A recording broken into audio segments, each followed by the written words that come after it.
para la inferencia estadística, ¿no? Entonces, eso es lo que vamos a hacer. Ahora bien, el objetivo de este capítulo en particular, como dice ahí, es revisar los conceptos básicos sobre las variables aleatorias discretas y continuas, la distribución de probabilidades, las medidas numéricas de las variables aleatorias y la utilización de estas distribuciones para resolver problemas prácticos, ¿no? En otras palabras, lo que vamos a hacer aquí es un repaso de lo que es probabilidad y estadística, perdón, el cálculo de probabilidades en realidad, pero los vamos a generalizar, es decir, del univariante que teníamos nos vamos a llevar al multivariante, por eso se llama variables aleatorias multidimensionales. El contenido del capítulo ya se les ha dado en el contenido académico del programa, sin embargo, vamos a volver a repasar. Tenemos la introducción que enseguida vamos a ver. Vamos a ver también los conceptos básicos. Vamos a repasar qué es una variable aleatoria multidimensional. Lo vamos a hacer en principio para la variable univariante, para la bivariante y después eso vamos a generalizar para las multidimensionales. También vamos a hablar sobre las distribuciones de probabilidad conjuntas y acumuladas de variables aleatorias discretas y continuas. Es decir, vamos a hacer un repaso sin salirnos del marco de lo que es el cálculo de probabilidades y con la visión de ir a la aplicación de la inferencia estadística, ¿no?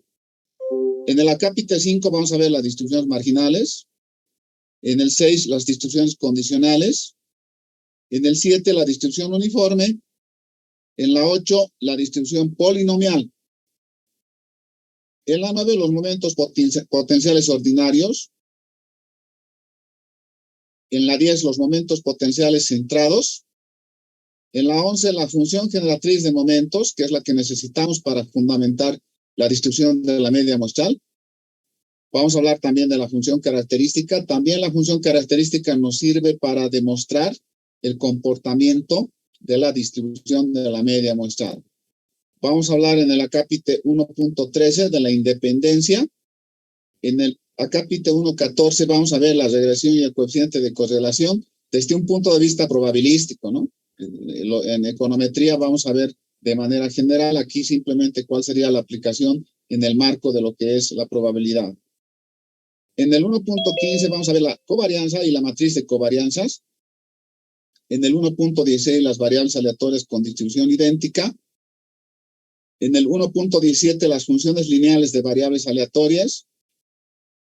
Y finalmente, bueno, ese sería el contenido entonces de todo lo que vamos a ver dentro de lo que es el contenido analítico de este capítulo. Entonces vamos a empezar por la primera parte, que sería la introducción, ¿verdad? Esto ya lo hemos estado comentando el día martes cuando hemos hecho la presentación de la materia. Nosotros desarrollamos la inferencia estadística como un instrumento que nos permite probar las diferentes tendencias que existen en las variables sociales, ¿no? Que no es posible someterlas a un laboratorio. Entonces, en principio vamos a definir qué es la estadística, entonces, ¿no? Bueno, la estadística se puede definir como la ciencia encargada de reunir, organizar, presentar, analizar, interpretar datos, con el fin de obtener índices, indicadores, estadígrafos, estimadores, medidas de resumen, medidas de conclusión. De manera general, la estadística tiene dos partes, ¿no? Una parte que es la estadística descriptiva. En la parte de la estadística descriptiva, entonces aquí es lo que tiene mayor énfasis, ¿no? O sea, se encarga de reunir, organizar, presentar, analizar e interpretar resultados. Y parte de esa estadística descriptiva pasan a ser los índices, los indicadores y los estadígrafos, ¿no? En probabilidades han debido ver la estadística descriptiva y han debido ver que nosotros la llamamos estadígrafos a las medidas de tendencia central, de dispersión, de apuntamiento, ¿no? ¿Sí? Por lo tanto, entonces, esas medidas se llaman estadígrafos, pero en realidad un índice, un indicador, un estadígrafo tiene la misma connotación, es una medida resumen, ¿no? Es una medida resumen. Y ya entrando al análisis de la inferencia estadística, hablamos de los estimadores, ¿no? Hablamos de las medidas resumen, hablamos de las medidas de conclusión que salen de una prueba estadística, ¿no? Entonces eso es fundamental tomarlo en cuenta. Entonces, volviendo a reiterar entonces, ¿qué es la estadística? Es la ciencia, la estadística es una ciencia que se encarga de reunir, organizar, presentar, analizar, interpretar datos con el fin de obtener índices, indicadores, estadígrafos, estimadores, medidas de resumen, medidas de conclusión. Esa es la estadística. Para hacer todo este cometido, para cumplir con todo este propósito, tiene dos ramas: la estadística descriptiva y la inferencia estadística, o la estadística inferencial, como también se denomina. Ahora bien, la estadística es la ciencia que estudia cómo debe emplearse la información y dar una guía de acción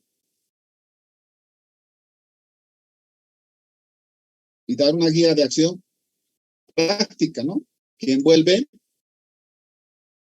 situaciones de incertidumbre, ¿no? Pues la estadística está directamente relacionada con la incertidumbre, entonces, ¿no? Entonces, eso es lo que hay que tomar en cuenta. Es la ciencia que estudia cómo debe emplearse la información y da una guía de acción en situaciones prácticas, ¿no? Que envuelven incertidumbre. Cuando dice cómo debe emplearse la información, nos está dando un lineamiento. El lineamiento es que la estadística sin datos, sin información, no se puede practicar. No habría por ningún lado la posibilidad de practicar entonces la estadística. Y nos da una guía, es decir, precisamente a través del análisis de la información nosotros podemos tener un lineamiento para la aplicación de estos resultados, ¿no? Ahora bien, el proceso de investigación estadística consiste en lo siguiente, entonces. Hay que identificar un problema, la toma de datos, la organización de datos, el análisis e interpretación de los datos, las conclusiones y decisiones. Este es un proceso de la investigación estadística, entonces. El problema, hay que identificar el problema, hay que hacer una toma de datos, hay que hacer la organización de los datos, el análisis e interpretación de los datos, las conclusiones y las decisiones. Aquí hay que tomar algo básico, ¿no? Es decir, que no podemos tomar un número como número.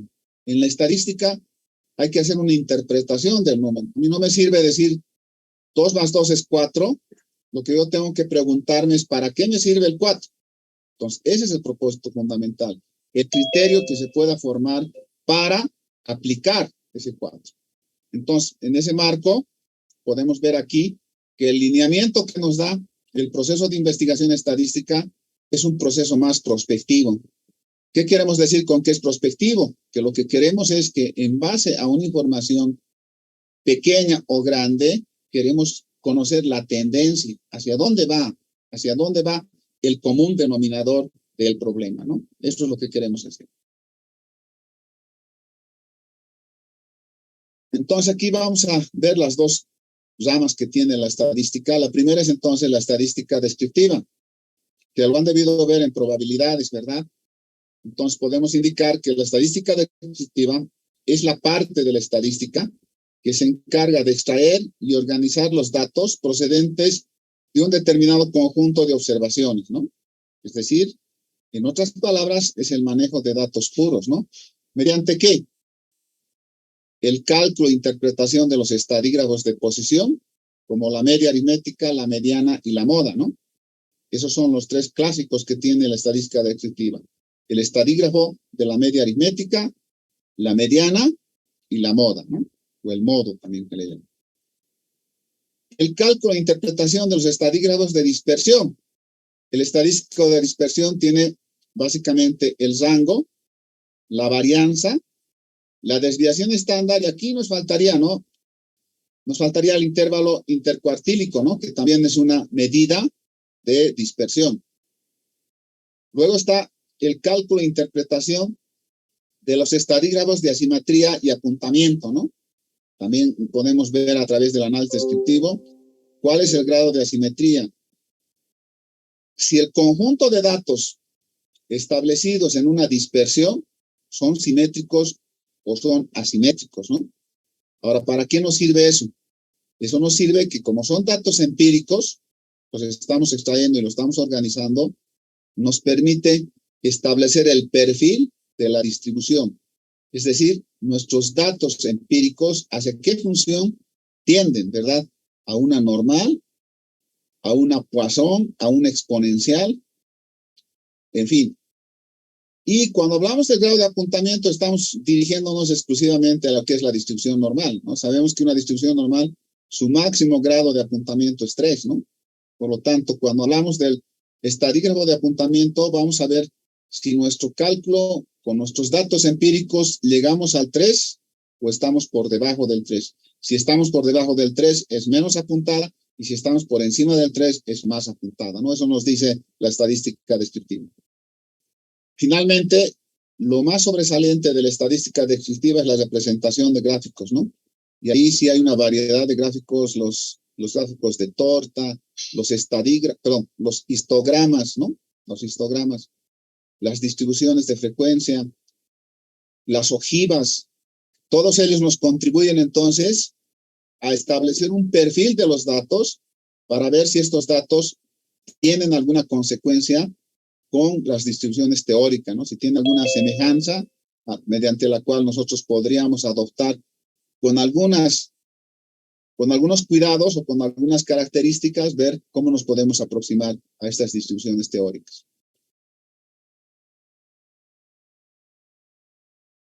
Por el lado de la estadística inferencial, hay un concepto muy básico, ¿verdad?, de lo que es la estadística inferencial, ¿no? Es la parte de la estadística que trata de estimar las características poblacionales desconocidas, examinando la información obtenida de una muestra de una población.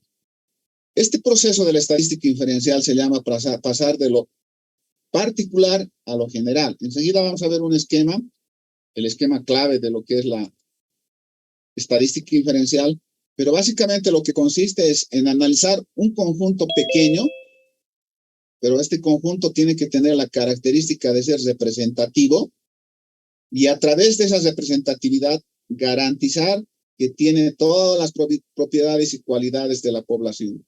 Entonces, analizado este pequeño subconjunto, sus resultados podamos generalizar a los resultados poblacionales, ¿no? En eso consiste. Y eso lo podemos establecer aquí. Dada una población, aquí tenemos la población grande. A la población la podemos, en términos de nomenclatura de conjuntos, asimilar con una población universo, ¿no? Es el todo. Esa es la población. Y de esta población sacamos un subconjunto que le denominamos muestra. Enseguida vamos a definir qué es la muestra.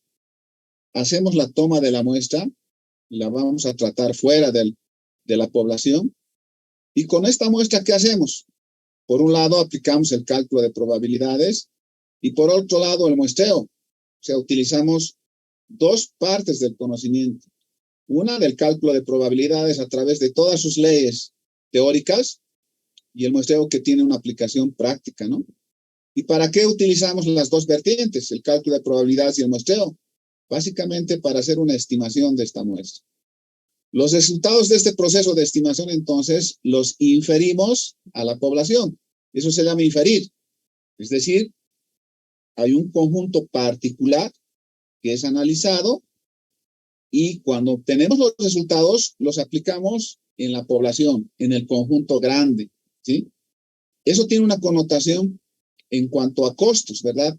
Es más fácil manejar un pequeño universo, si vale el término, manejar ese universo, sacar sus poblaciones y aplicar en el universo grande, ¿no? En el que es de la población.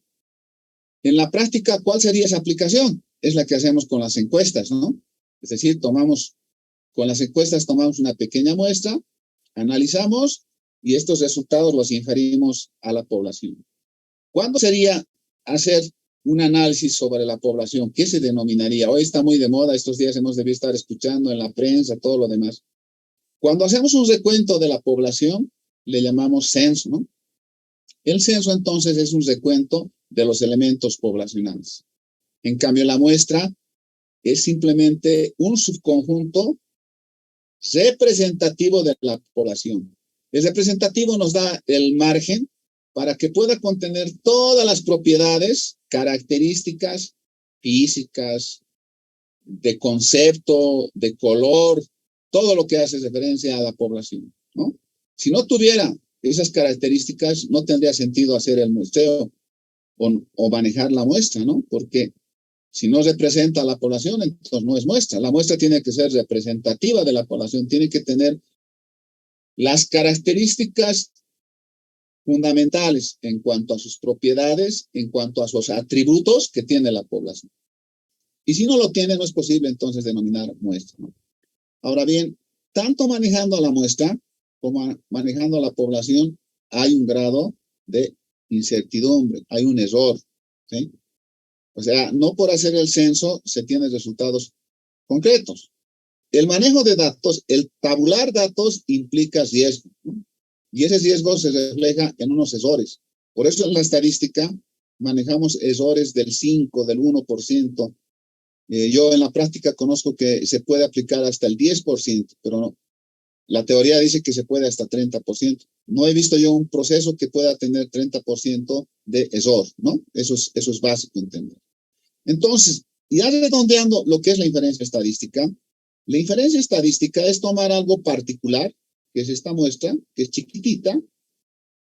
Una vez que lo estudio, sus resultados los aplico en el universo grande. Entonces, eso significa pasar de lo particular, de lo pequeñito que es la muestra, a lo general. Entonces, en otras palabras, la connotación de la estadística inferencial es pasar de lo particular a lo general. Por favor, les ruego que primero tengo 52 alumnos, espero que no sean más porque es bien manejable cuando son muchos más. Lo que quisiera pedirles es que se registren en el chat, registren su apellido y nombre y la hora de ingreso, ¿sí? No tengo yo todavía la nómina oficial, se me ha indicado que en una semana más tendríamos la nómina oficial de los alumnos de la materia. Por lo tanto, les ruego que se registren para fines de la asistencia. Me olvidé de comentarles en la presentación de la materia, lo que vimos es lo que objetivamente manejamos dentro de la materia, ¿no? De lo que es o lo oficial. Sin embargo, hay cierto grado de nota, que es una nota subjetiva, que se atribuye en función al grado de participación, en función al grado de cumplimiento y también en función a diferentes actuaciones, interacciones que tiene el alumno. Yo quiero comentarles, por ejemplo, que en el anterior semestre,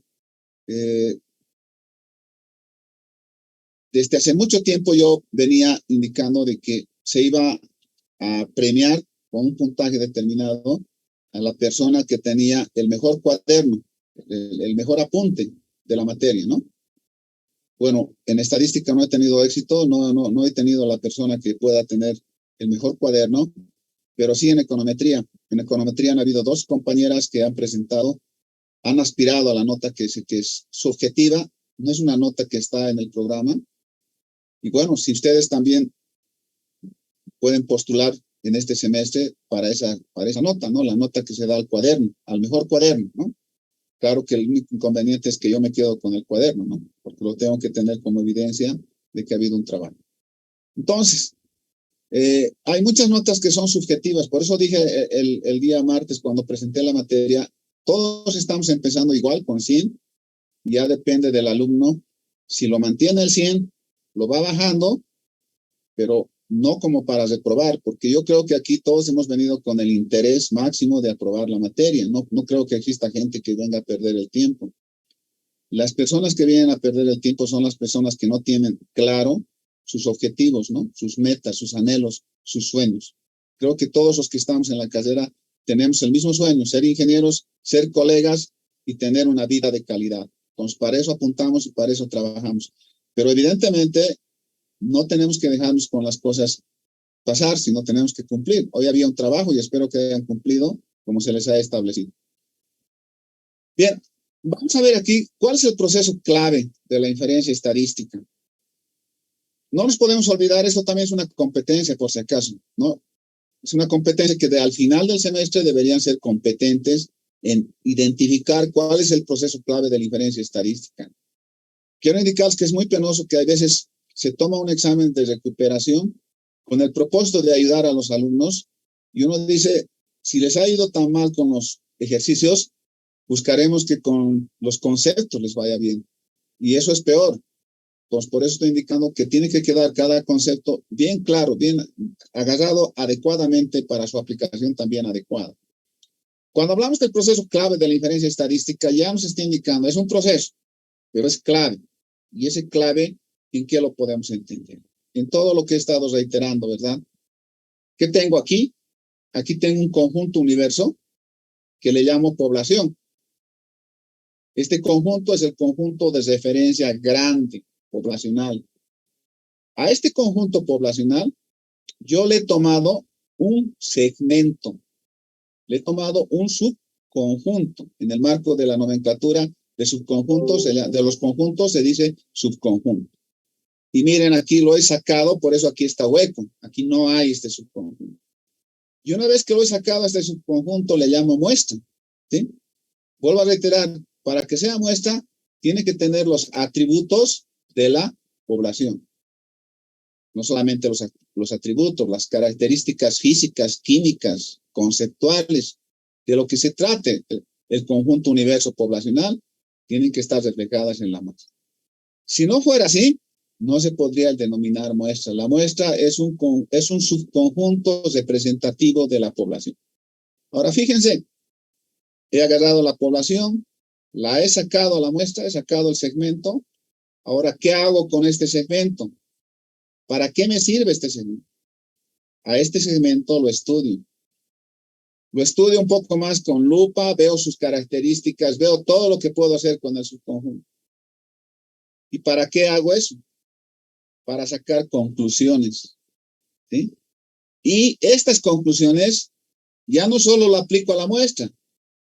Hay que dejar claramente establecido que estas conclusiones corresponden a la muestra, corresponden al chiquito. Pero estas conclusiones yo las aplico a la población, al grande, de manera general a todo, aplico al todo. Este es el proceso clave de la inferencia estadística y esto es lo que tenemos que entender claramente. Tengo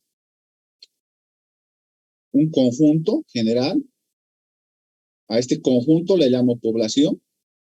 De esta población tomo un subconjunto, un segmento, una porción representativa que le llamo muestra. ¿Sí? La saco de la población, la muestra. Y una vez que tengo por fuera esta muestra, la estudio. Le hago todos los análisis respectivos en el marco de lo que dice la estadística inferencial. Y cuando lo he analizado, obtengo sus conclusiones. Tengo la población, saco la muestra, lo analizo, lo estudio, saco conclusiones. ¿Y qué hago después? Estas conclusiones las aplico a la población. Es decir, aplico a la población estas conclusiones.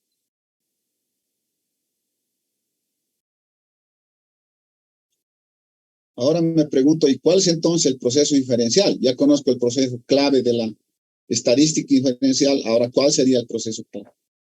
El proceso clave inferencial, ahora he hablado de todo el proceso, ya no simplemente de la población muestra.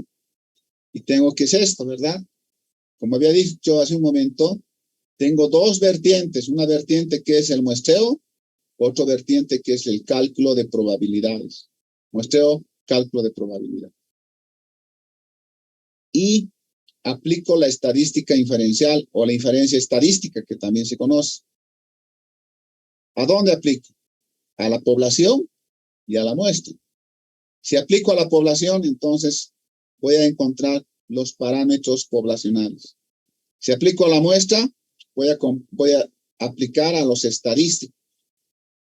Con la muestra, entonces, encuentro estadísticos. Con la población, parámetros, ¿no? Y aquí hay un dilema que hay que aclararlo desde el principio. Los parámetros, por lo general, son desconocidos. Por eso es que trabajamos con la muestra. Por eso es que sacamos este elemento pequeño para después aplicar a todo. Por la conveniencia que tenemos en cuanto a costos, ¿sí? En cuanto a costos. Ya he indicado, hacer un censo o una encuesta tiene un grado de incertidumbre. Por lo tanto, en cuanto a los asesores, me va a dar lo mismo trabajar con la muestra o con el censo.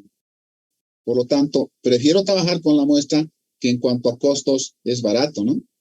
En este momento se está hablando de que el censo que se va a realizar el 2024 al país le va a costar alrededor de $80 millones.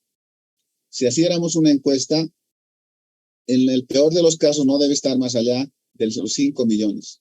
Claro que, como dije, es más importante recontar la población, ¿sí? Pero por ese proceso que es costoso, eso se realiza solamente cada 10 años, ¿no? En cambio, la encuesta, por su costo barato, lo podemos hacer cada año, cada 6 meses, dependiendo. El IPC, por ejemplo, el índice de precio al consumidor, hasta semanalmente se los recoge, ¿no? Entonces, hay cosas que así lo tenemos que hacer. Ahora bien, entonces, como hemos indicado, la población tiene un grado de incertidumbre, es por lo general desconocida, por eso es que trabajamos con la muestra. Tanto con la población o con la muestra tenemos que terminar en la estimación. Y por lo general, con los datos estadísticos de la muestra, estimamos los parámetros desconocidos de la población. Esa es la lógica que tenemos que manejar.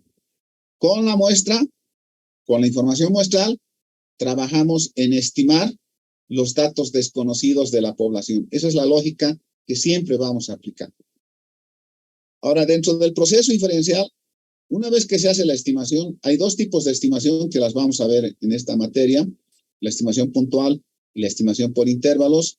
La estimación por intervalos es la que más se aplica por el rango que nos da la posibilidad de tratar en un rango a la variable estadística, ¿no? Y posteriormente de hacer este proceso de estimación, aplicamos la dócima de hipótesis. En realidad, la dócima de hipótesis tiene como 3 denominaciones. Se llama también ensayos estadísticos o pruebas de ensayos estadísticos. O sea, se llama dócima de hipótesis, ensayos estadísticos o prueba de hipótesis estadística, ¿no? Cualquiera de los 3 nos está indicando que simplemente es un proceso de estimación, no de estimación, perdón, es un proceso de validación de una conjetura, ¿sí? El llegar al proceso de la dócima de hipótesis nos permite alcanzar un modelo estadístico, ¿no? El modelo estadístico entonces lo alcanzaríamos a través de la dócima de hipótesis. Una vez que hemos alcanzado el modelo estadístico, sus resultados nosotros lo podemos aplicar en 3 ámbitos. Uno es el control, otro es la predicción y otro es la toma de decisiones. En otras palabras, la inferencia estadística la aplicamos solamente para el control, ¿sí?, para la predicción y para la toma de decisiones. Estos 3 ámbitos de aplicación son los propósitos supremos de la inferencia estadística, del modelo estadístico. Y vamos a ver posteriormente que también es el mismo propósito que se busca con la econometría, ¿no? Entonces, este es el proceso inferencial. Ahora bien, para aplicar este proceso inferencial necesitamos 2 cocientes, 2 vertientes. El cálculo de probabilidades, que nos da el componente teórico de aplicación de la inferencia estadística, es decir, las leyes de probabilidad, las distribuciones de probabilidad, nos permiten entonces la aplicación en todo el proceso de la inferencia estadística. Y por otro lado está el muestreo. El muestreo en realidad es la aplicación empírica de los datos. En otras palabras, nos relaciona al proceso de obtención de los datos empíricos, de los datos reales, ¿no?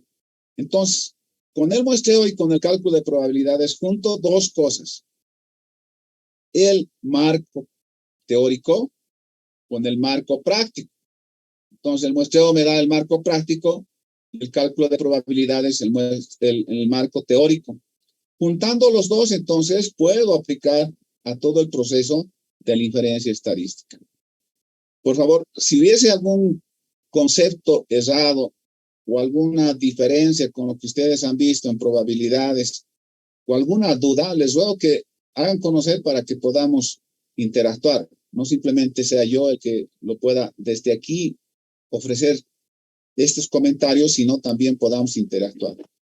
Vuelvo a reiterar que tengo 53 participantes y solo tengo 47 registrados en el chat.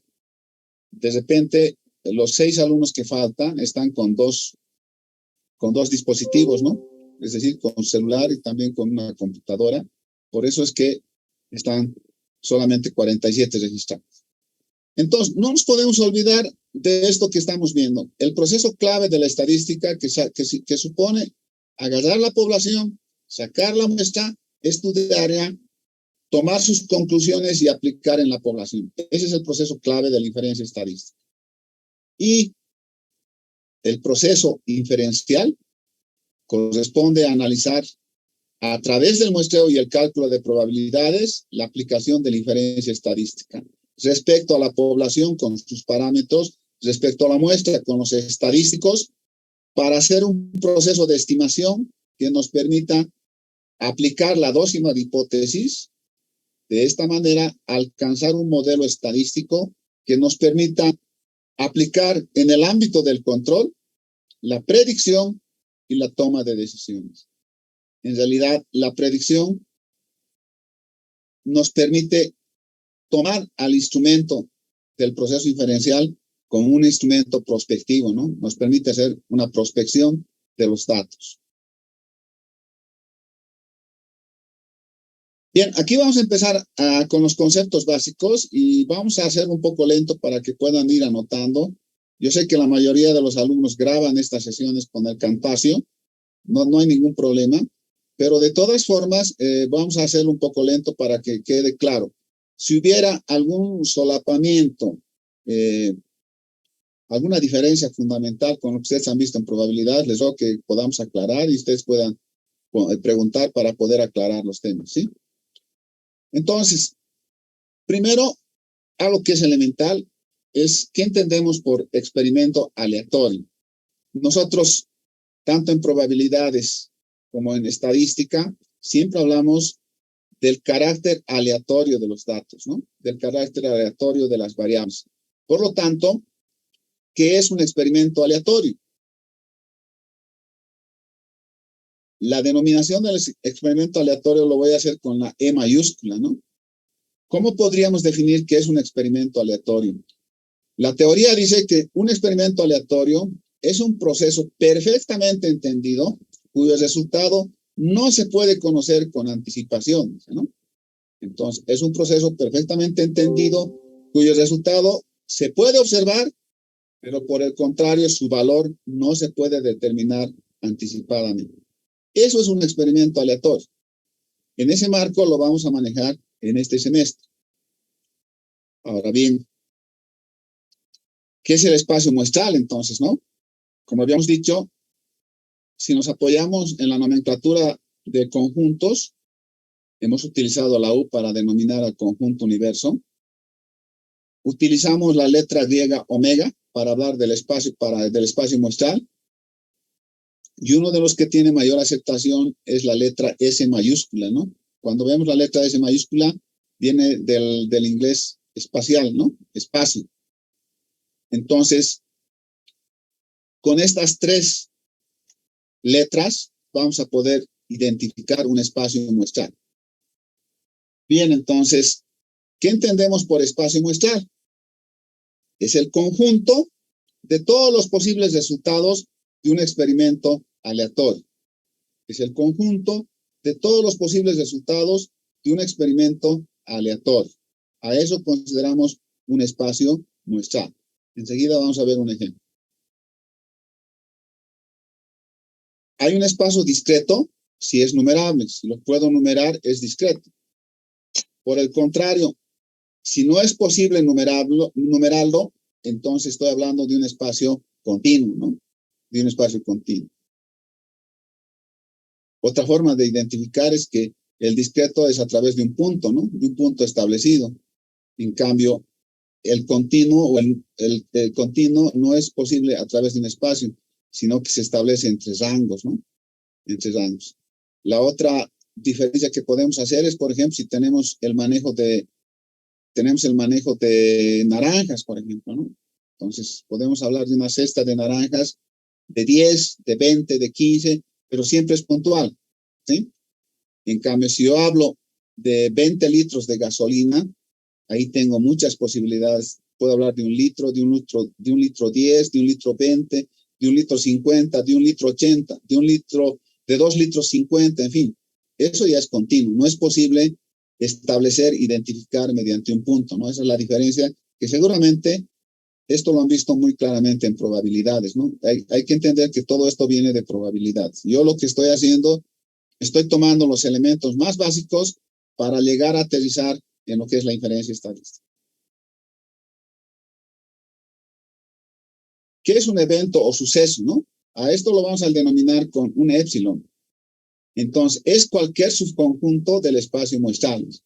Es cualquier subconjunto del espacio muestral que tiene que tener una particularidad para identificarlo, ¿no? Lo tenemos que decidir en ese marco, ¿no? Tenemos que decidir en ese marco. También vamos a hablar del suceso elemental. Un suceso elemental, entonces, es cada uno de los resultados posibles del experimento aleatorio. Es decir, un suceso elemental consta de un solo elemento del espacio muestral. Es un punto, ¿no? Fácilmente identificable. Después tengo el suceso compuesto, que es el que consta de dos o más sucesos elementales. Es la adición de dos o más sucesos elementales. ¿Qué es un suceso seguro? Un suceso seguro sería el conjunto universo, ¿no? Es aquel que ocurre siempre, ¿no? Es aquel que ocurre siempre. ¿Y qué es un suceso imposible? Es aquel que no ocurre nunca, ¿no? Nosotros en la teoría de conjuntos le llamamos conjunto vacío, ¿no? Al suceso seguro le llamamos universo y al suceso imposible le llamamos conjunto vacío, ¿no? Entonces, eso es lo que tengo que considerar dentro de este análisis. Bien, antes de entrar al conjunto de probabilidades, entonces, vamos a irnos a nuestra pizarra.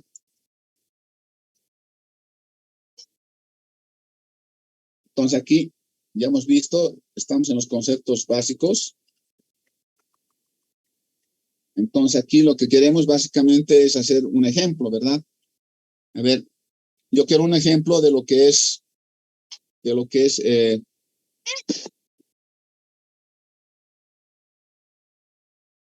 entonces vamos a hablar aquí de un ejemplo, ¿no?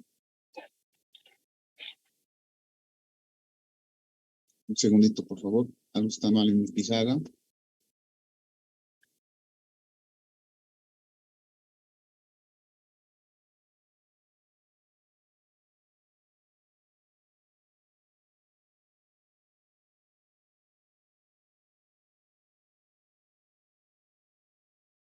Un segundito, algo no está funcionando aquí.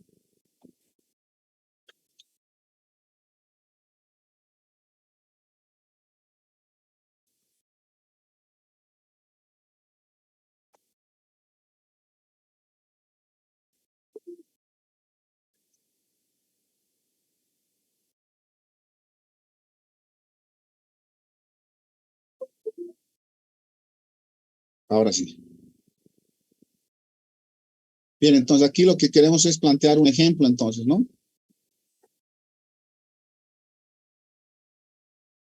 Vamos a bajar la intensidad, está muy fuerte. Bien, entonces, ¿cómo podría establecer un experimento entonces, no? Lo primero que podría decir es el experimento. Lo voy a denominar entonces a este experimento lanzar un dado, ¿no?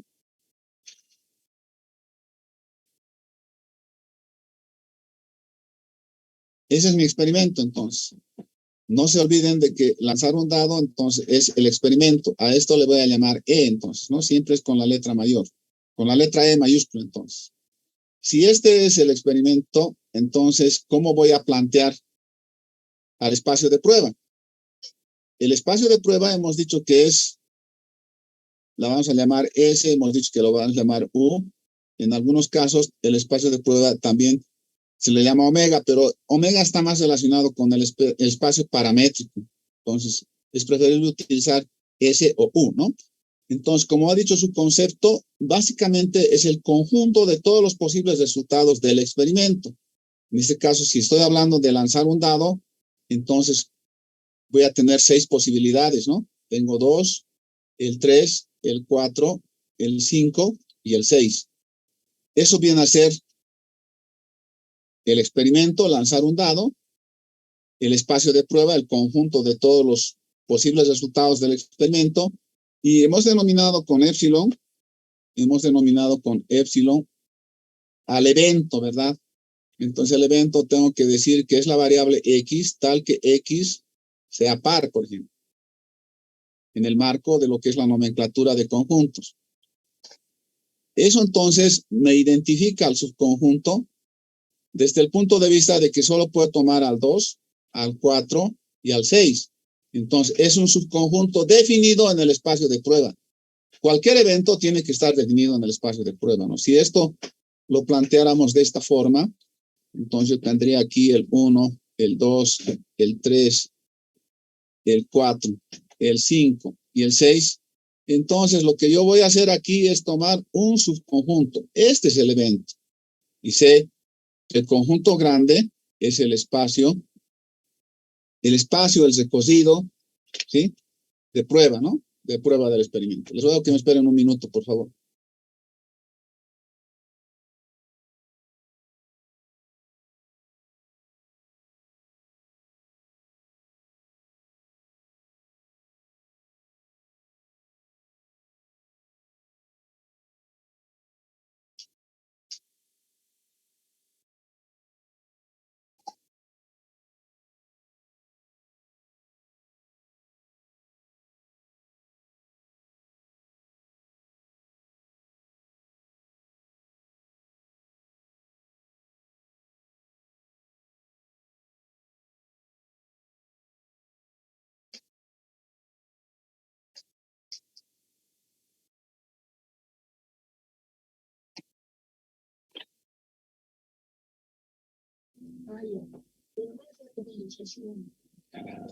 Bien, compañeros, entonces vamos a continuar. Este sería el ejemplo más básico, ¿no? De lo que hemos tratado de ver. El experimento, el espacio de prueba, el evento, ¿no? Y aún podríamos ir mucho más abajo, llamar al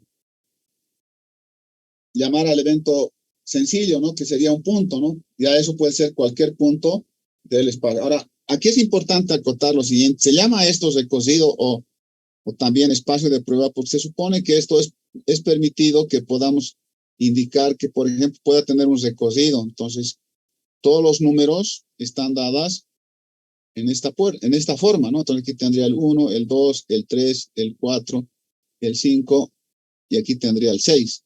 A esto hace referencia. Entonces, este es el recocido del conjunto que establece todos los posibles resultados de un experimento. Vamos a volver ahora a ver nuestra presentación. Estamos en los conceptos básicos, entonces. Dentro de estos conceptos básicos ahora nos va a tocar ver el concepto de probabilidad. No vamos a manejar algo distinto a lo que ustedes han visto.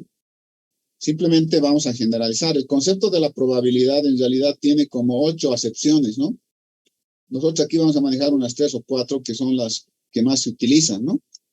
Por lo tanto, entonces, cuando hablo del concepto de probabilidad, tengo el primer concepto que es el más clásico y simple, ¿no? Es basado en la propuesta de Laplace. ¿Qué dice Laplace? Dice, si en un experimento los eventos tienen la misma probabilidad, sucesos equiprobables, entonces se define la probabilidad de un evento A como la relación del número de eventos favorables de que ocurra A respecto al número de eventos totales, dice, ¿no? Número de eventos favorables de que ocurra A, número de eventos totales. Entonces, el concepto de Laplace está referido exclusivamente con eventos que tienen la misma probabilidad. Es decir, yo podría aplicar esto, por ejemplo, exclusivamente para el concepto que hemos hecho, ¿no? O sea, podríamos aplicar para este evento, ¿no? Entonces, aquí lo que voy a hacer es Le voy a llamar entonces a este evento, a este subconjunto, le voy a llamar 2, 4 y 6, ¿no? Entonces, ¿qué me está haciendo? La probabilidad de A, de este evento, va a ser igual, dice, al número de éxitos. El número total son 6. 1, 2, 3, 4, 5, 6. Entonces, aquí hay 6. Y el evento tiene 3 posibilidades, entonces esto es 3. Por lo tanto, aquí esto me va a dar un medio, ¿no? Esa es la probabilidad del evento A. El evento A tiene un medio de probabilidad. Ahora, ¿por qué hemos dicho que tiene al lanzar un dado, siempre asumimos que el dado es equiprobable? Por lo tanto, todas las caras, las 6 caras del dado, tienen la misma posibilidad de salir. Y esas valen un sexto, ¿no? Por lo tanto, por eso estamos indicando que esta es la probabilidad de aplicar de Laplace. Vuelvo a reiterar, Laplace, eso también es importante, solamente se aplica cuando se tiene la misma probabilidad. El segundo concepto es basado en la frecuencia. Esto ya es general, ya no solamente cuando son equiprobables, ¿no? Entonces, ¿qué nos dice el concepto de probabilidad basada en la frecuencia? Nos dice que si en un experimento se realizan n veces bajo las mismas condiciones y un cierto evento A del experimento se observa m veces y resulta que m es menor o igual que n, entonces la probabilidad del evento A es igual al límite cuando n tiende infinito de m dividido entre n. Esto ya es de manera general, ¿sí? De manera general. Ya no es, como en este caso, específico que todos tenían la misma frecuencia. Entonces, el primer concepto basado en Laplace, el segundo concepto basado en la frecuencia, ¿no? En la frecuencia. El tercer concepto de probabilidad está basada en un criterio subjetivo que se llama verosimilitud. Este criterio de verosimilitud lo vamos a manejar mucho nosotros dentro de lo que viene. Por lo tanto, voy a anotar qué entendería yo por verosimilitud. Entonces, voy a indicar que para mí la palabra verosimilitud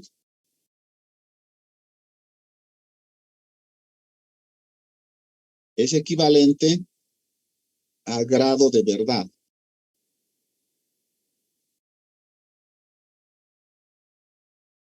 En otras palabras, cuando hablo de la verosimilitud, estoy hablando del grado de verdad, ¿sí? Del grado de verdad.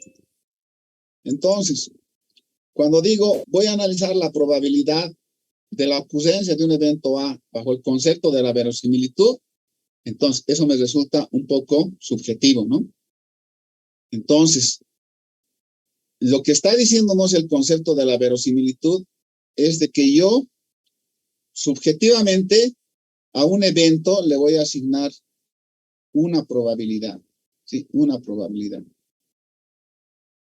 Esto significa entonces que un mismo evento puede tener más de una probabilidad, ¿no? Entonces, esto, por ejemplo, sucedería ahora que está de moda en el fútbol, ¿verdad? Entonces, si yo considero que el evento A, ¿sí? Al evento B le vamos a llamar ahora, sería que gane, por ejemplo, el Bolívar. Entonces, va a resultar que, por ejemplo, para Juan, su grado de verdad, o sea, la probabilidad que le asigna, como hemos dicho, es su grado de verdad de él, ¿sí? Es subjetiva. Por lo tanto, Juan puede asignarle, por ejemplo, que la probabilidad de que gane el Bolívar es del 80%, ¿no? Del 80%. O sea, 0.8. ¿De dónde saca su grado de verdad? Eso es importante anotar. El grado de verdad se saca de la experiencia, del histórico que se llama, ¿no? La experiencia es histórico en todo caso.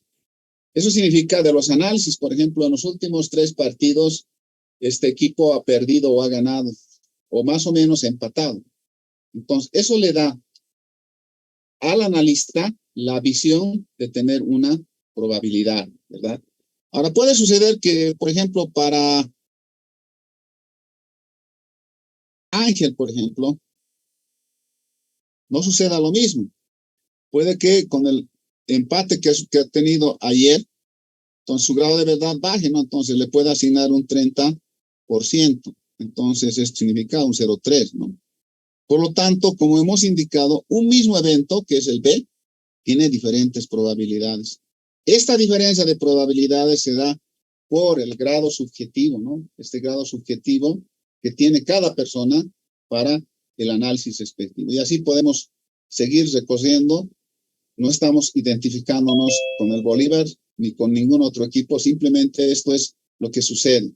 En la práctica, por ejemplo, en los textos que ustedes puedan revisar, hablan de ese tipo de cosas, ¿no? Por ejemplo, una de las materias que se viene después de ver la inferencia estadística es el tema de la investigación operativa 2, que es probabilística, ¿no? En esta investigación operativa 2 se llevan juegos contra la naturaleza, por ejemplo. Entonces, ¿cuál sería la probabilidad de ocurrencia de la lluvia, por ejemplo, de la sequía, de una condición normal, por ejemplo?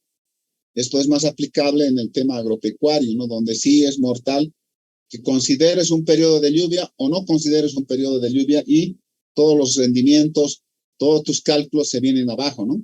Entonces, tiene esa connotación. Por lo tanto, vuelvo a reiterar, esta probabilidad del grado de verosimilitud o de más bien de la verosimilitud se establece en el grado de verdad. También le llaman en el grado de confianza que el analista pueda tener en un evento, ¿no? Y evidentemente es por el cristal que uno vea, ¿no? Depende de cómo uno ve para poder determinar. Por eso se dice que es tu grado de verdad. Tú defines cuál es tu grado de verdad. Hasta ahora hemos tenido entonces 3 definiciones, la de Laplace, de la frecuencia y basado en la verosimilitud. El concepto más formal de la probabilidad es basado, en una función real valorada. Ya aquí nos está planteando un marco más sistemático, no más oficial. Nos está indicando que la probabilidad hay que medirla en función real valorada. Entonces, la probabilidad de un evento cualquiera PA se define como la función P que asigna a cada evento A del espacio muestral S un valor numérico, ¿no? Un valor numérico PA, verificando que mínimamente se cumplan los siguientes axiomas de Kolmogorov. Entonces aquí ya no es tan fácil, ya no es por Laplace, ya no es por la frecuencia, ya no es lo subjetivo. Aquí hay un espacio, un campo sistemático que hay que cumplir. Vuelvo a reiterar entonces, la probabilidad basada en una función real valorada, ya esto nos está indicando que al evento hay que vincularlo con un valor, ¿no? Nos está indicando que la probabilidad de un evento PA se define como la función P que se asigna a cada evento del espacio muestral, S, un valor numérico, verificando que mínimamente se cumplan los siguientes axiomas de Kolmogorov. ¿Cuáles son los axiomas?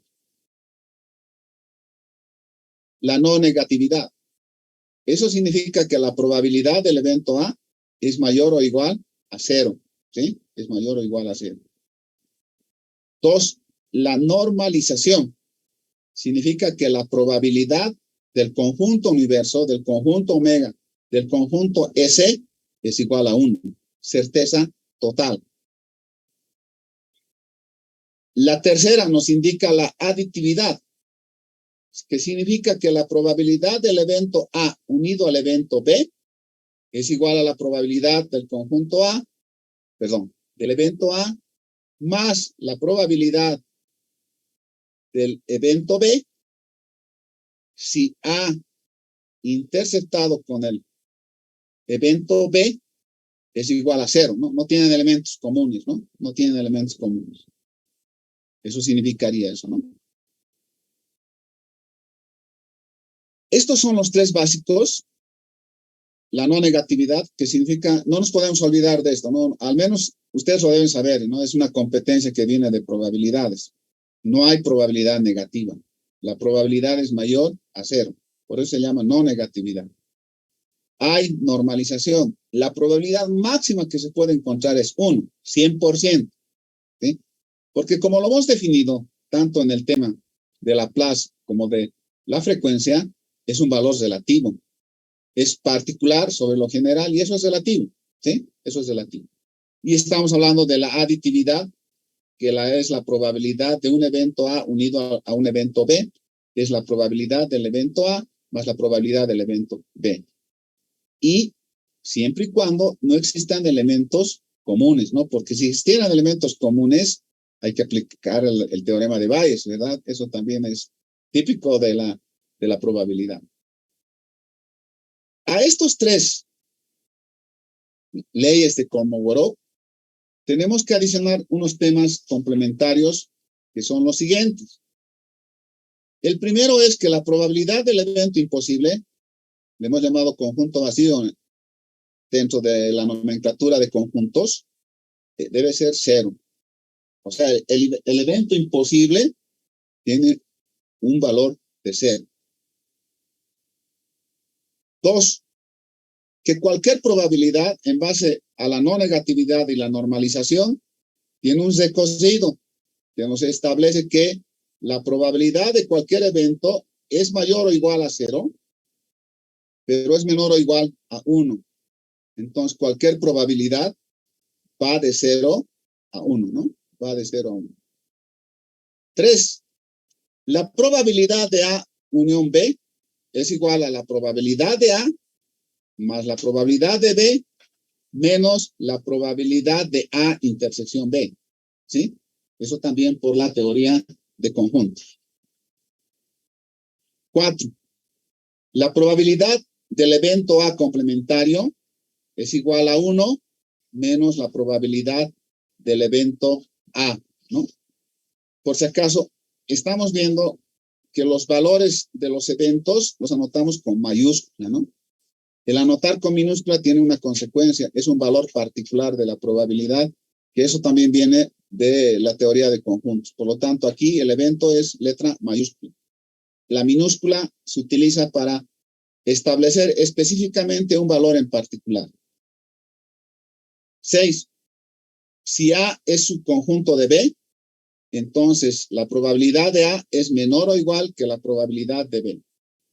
Si el evento A es subconjunto del evento B, entonces la probabilidad del evento A es menor o igual que la probabilidad del evento B.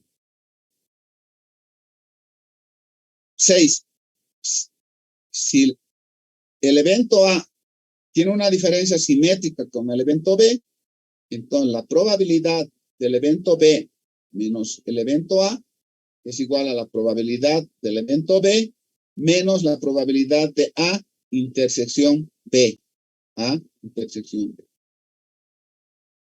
Y finalmente nos dice el 7 que la probabilidad de la unión de todas los eventos y es menor o igual que la suma de las probabilidades individuales de cada uno, ¿verdad? De cada uno. Esto tiene una connotación en los espacios que estábamos manejando, ¿verdad?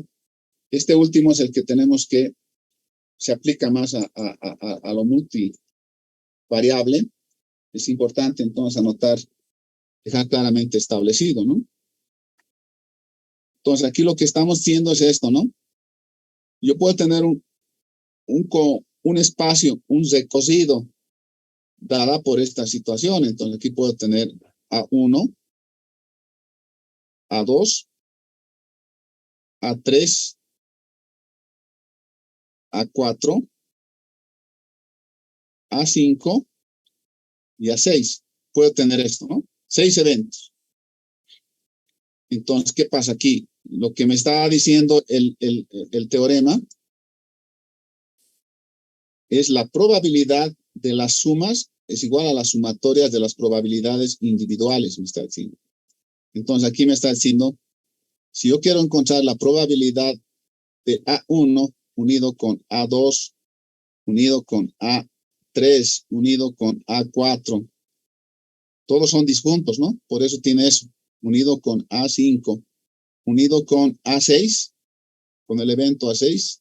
Si yo quiero hacer ese análisis, dice que eso es igual a la probabilidad individual de cada uno. Es la probabilidad de A más la probabilidad de A2 más la probabilidad de A3 más la probabilidad de A4 más la probabilidad de A5.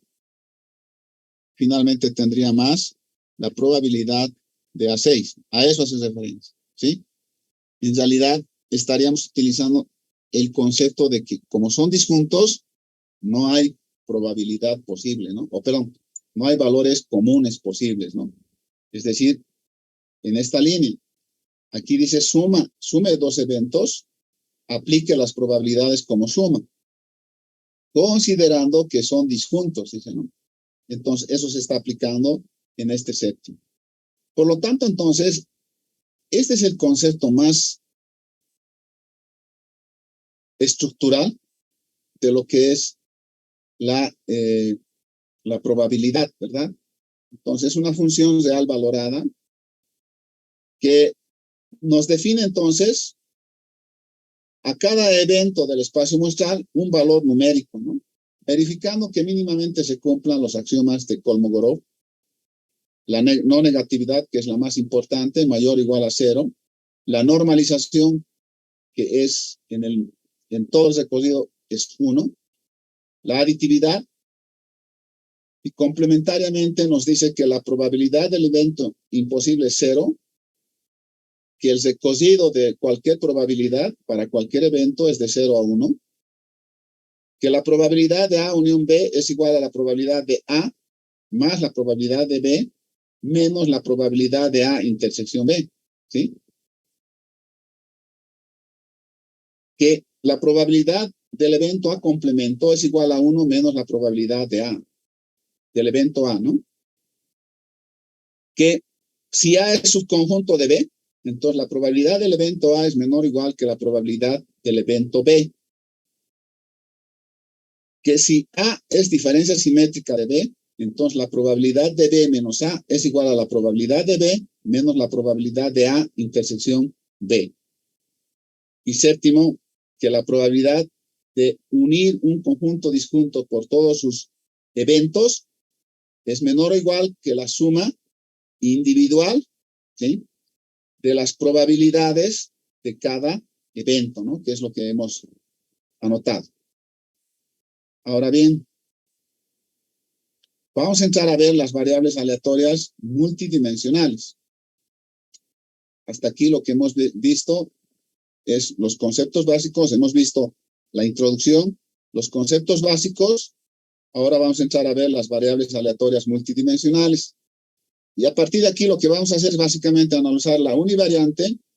A partir de la univariante, analizar la bivariante y sucesivamente aplicar para la multivariante.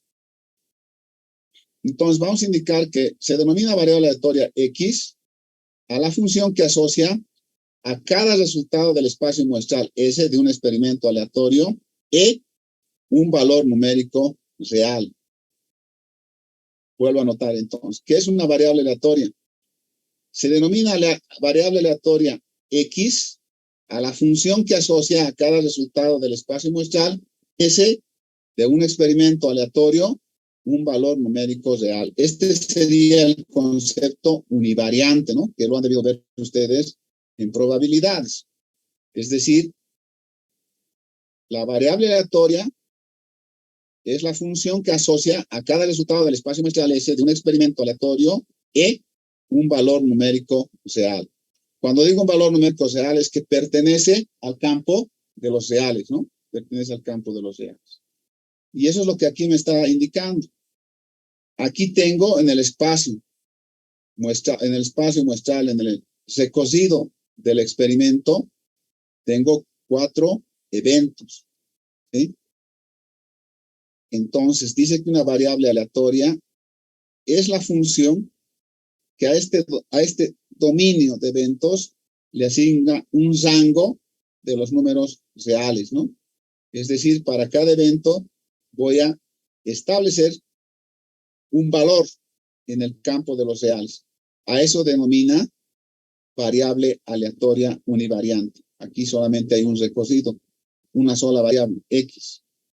Por lo tanto, es una función que asigna al dominio de eventos un rango de los números reales, ¿no? A eso nos estamos refiriendo. Entonces, si hacemos un análisis de nomenclatura, estoy indicando que la variable X es una relación del espacio muestral con los reales, ¿no? El evento entonces se convierte en una función de la variable. Es funcional a la variable. Bueno, por ejemplo, se nos presenta la posibilidad de un experimento que consiste en lanzar 3 monedas, ¿verdad? Entonces, ¿cómo podríamos establecer este conjunto de 3 monedas, ¿no? Lo que nos dice la teoría es que, por un lado, déjenme ver, por favor, creo que aquí está. Tengo el dominio, el rango, y después tengo que son variables discretas, ¿verdad? Vamos en este momento establecer entonces lo siguiente. Primero vamos a hacer aquí para el experimento que consiste en lanzar 3 monedas. Primero, ¿qué pasa con una moneda, verdad? ¿Cuál es la característica, la propiedad que tiene una moneda? Una moneda, cualquier moneda que nosotros analicemos, tiene 2 posibilidades. Una es de que pueda ser sello o pueda ser cara, ¿sí? Hay 2 estados, entonces. Entonces, para determinar el número de elementos que voy a tener en el espacio de prueba de este experimento, el experimento es lanzar 3 monedas. Ahora, lo que yo tengo que encontrar del experimento es el espacio de prueba. Y después, cómo los relaciono con los números reales para plantear que es una variable aleatoria. En eso estoy. Entonces, por el cálculo o por la teoría de conjuntos, yo sé que esto lo puedo anotar como 2 a la n. Vamos a anotar aquí, como estamos tratando de establecer el espacio, el número de elementos, le voy a poner con m, esto para diferenciarlo de n.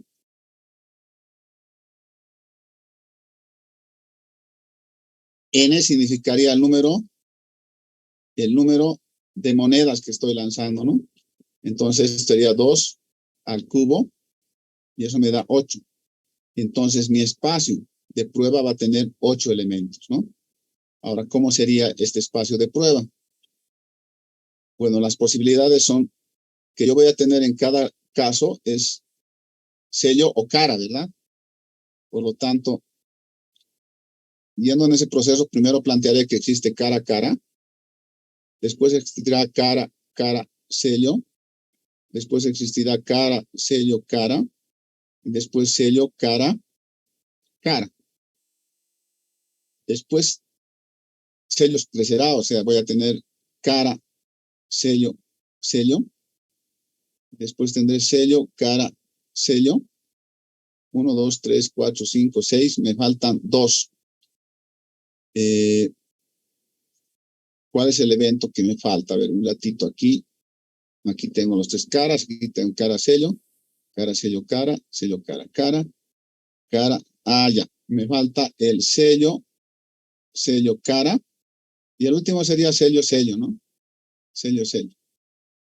Ahora bien, pero esta no es la función. X no es la función que me asigna el número, me asigna un número de los reales. Entonces tengo que definir a ese evento. O más bien, estos son los eventos, pero yo tengo que definir a la variable aleatoria. Entonces digo que la variable aleatoria va a estar definida con que la cara va a valer 1. Estoy definiendo entonces que cara vale 1. Entonces, en ese entendido, si esto es el espacio de prueba, tendré cara, cara, cara, cara, cara, sello, cara, sello, cara. Tendré sello, cara, cara. Después tengo, está bien esto, sello, cara. Ya me perdí. Tendría cara, sello, sello, sello, cara, sello, sello, sello, cara. finalmente sello, ¿no?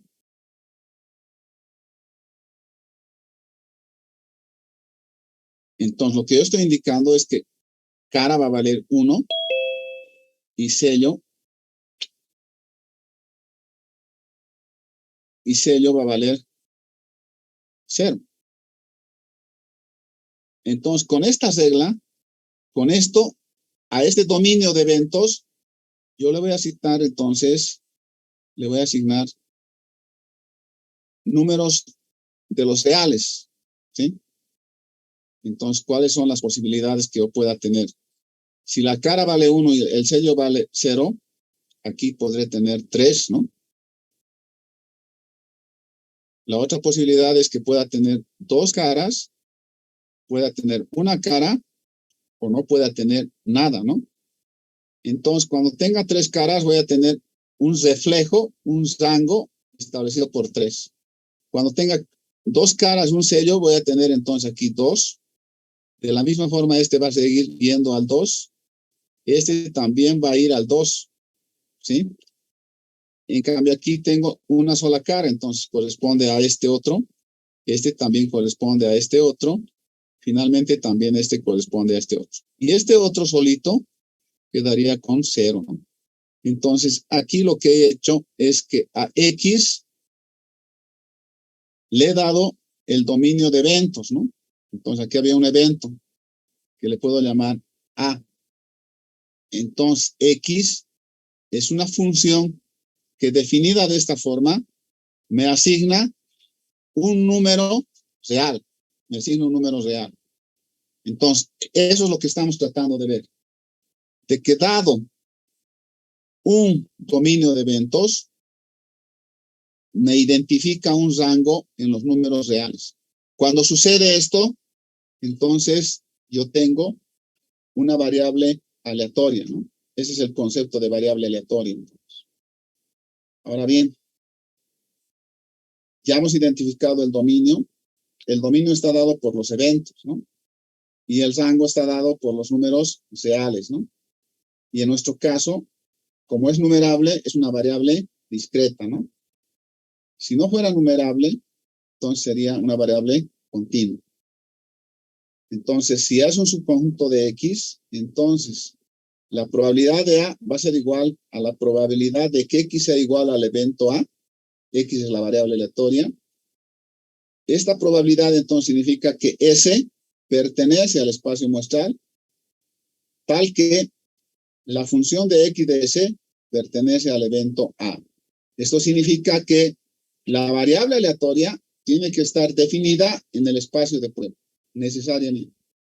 Entonces, la función X de S caracteriza a la probabilidad de P. Lo que habíamos dicho, no nos podemos olvidar, tenemos que recordar que con letra mayúscula se manejan los eventos y con la minúscula el valor particular de una probabilidad, ¿no? Y es aquí lo que estamos indicando. La probabilidad particular de S que pertenece al recocido de omega. ¿Cuáles son las propiedades entonces que se tienen?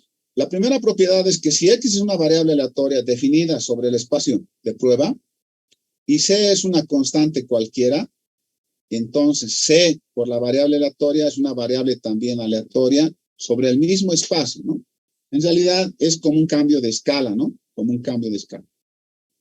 2. Si X y Y son dos variables aleatorias, su suma X más Y y su producto X por Y son también variables aleatorias. Son también variables aleatorias. 3. En general, cualquier función medible de variable aleatoria es también una variable aleatoria. Es decir, si hablamos de producto, de división, de resta, cualquier función medible también es una variable aleatoria. Esas son las propiedades entonces que tenemos. Yo voy a pedirles que lo dejemos por hoy día aquí. Vamos a continuar el día martes. No sé si hay alguna pregunta, algo que quieran ustedes plantear. Voy a vaciar en la plataforma de la carrera todo el material que necesitamos para este semestre, de tal forma que ustedes regularmente puedan entrar a la plataforma e ir bajando el material que se necesita. ¿Hay alguna pregunta? Compañeros, ¿no hay ninguna pregunta? Buenas noches, ingeniero. Yo tengo una pregunta. Sí, lo escucho. Disculpe, ingeniero, no es de lo que hemos avanzado hoy. Quería saber si el día martes va a ser también de forma virtual. El anterior martes yo tuve problemas de conexión y no pude escuchar muy bien. Sí, lo que pasa es que las clases son virtuales todo este mes de agosto. Está bien, ingeniero. Muchas gracias. Si no hay otra pregunta, buenas noches. Entonces nos veríamos el día martes, ¿sí? Ya está Buenas el noches, enlace para el día martes, ¿sí? ingeniero, buenas noches. Mil disculpas, no pude subir muy bien mi práctica y se cerró antes de las 8. No sé si lo podría habilitar para que... ¿Por qué siempre tiene que haberse excusas si se les ha dicho con tiempo? No me voy a hacer problema yo. Voy a abrirlo por 1 hora. A partir de este momento, hasta las 10 va a estar abierto. ¿Está bien? Sí, por favor, muchas gracias, ingeniero. ¿Una otra consulta?